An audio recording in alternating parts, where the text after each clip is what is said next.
it's just assumed that people you're with are members of the church. It was almost better when I was in Los Angeles because I got to choose the way I wanted to live as opposed to it just being expected of me. My name is Tess Gordon.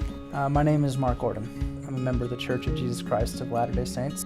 I am LDS. What does that mean? Latter-day Saint. Okay. Or the Church of Jesus Christ of Latter-day Saint. Originally, I'm from Los Angeles, California, in the suburbs of LA, so not exactly the city, but around LA. I'm from a suburb just east of Los Angeles. I was born into the religion, so 23 years. I've been a member of a practicing family since I was born, so basically my whole life. I think the culture is really different in Utah. I think the standards socially definitely changed, and I think the reason is that people have to actively choose to let people know that they're LDS in California. Otherwise, it's assumed here in Utah. And so when you're choosing to live that life, you're choosing to be different than what the social aspect is in Los Angeles when you're the minority. When I was like first grade, we were at lunch and I was asking this kid what he did on Sunday, and he went to church, and I was really excited. So I asked him what his favorite primary song was. And he's like, what the hell are you talking about? It's like a bubble here in Utah. Everyone knows each other and they're all part of the same ward and they're all part of the same stake, and their friends who they see at school are the same people that they see at church. And that's not how it is in Los Angeles at all. When I compartmentalized my life, and I said like, this is my church stuff, this is my fun stuff, this is what I'm doing for fun, you know, or this is work, this is school. Those compartmentalizations don't need to happen here. People will thrust religious aspects into everything here. If you're having a debate in your anthropology class, if you get pulled over by an officer on the road and you're wearing a shirt and tie, the conversation goes differently than if you're not. There's no compartment of your life here where religion is not thrust into it entirely.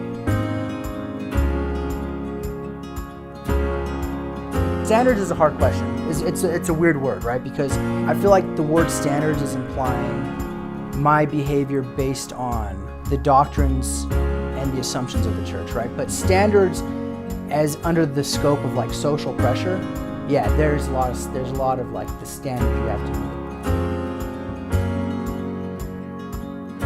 People that live really close to the epicenter of the church, that live in Utah, what they have a hard time doing, saying like, this is a belief that I hold because of my surroundings, not because of my God.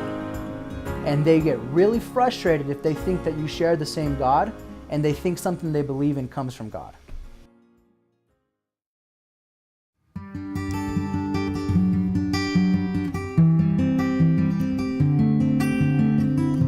I feel like I have and I haven't had the experience of social pressure in religion.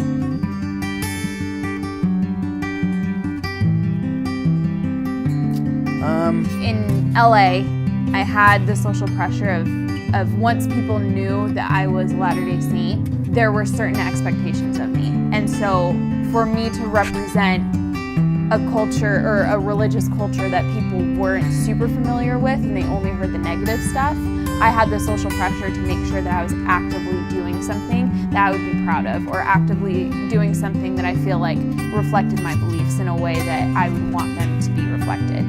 When we were kids, even now, there's this whole like rhetoric like, oh, people hate you because you're Mormon, people hate you because you're Christian and you're different. Like that was not my case, that was not my situation at all. I go to parties as a kid in high school, as like 16, 17-year-old, they'd be passing around drinks or marijuana or whatever, and they would specifically be like, oh, like he's Mormon, like he's just not what he's about, and they would skip me. Like, and that was cool.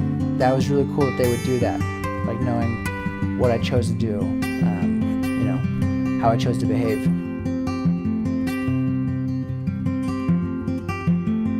I would imagine, I mean, I'm not Catholic living in Rome, right? Like the people that are living in Utah are living here because they get access to the church and and they want that so as their members, who moves here? But there's two reasons to move to the state of Utah, and it's because you're a Mormon or it's because you got a job opportunity here. And if it's the second one, you're gonna have missionaries knock on your door the day after you move in.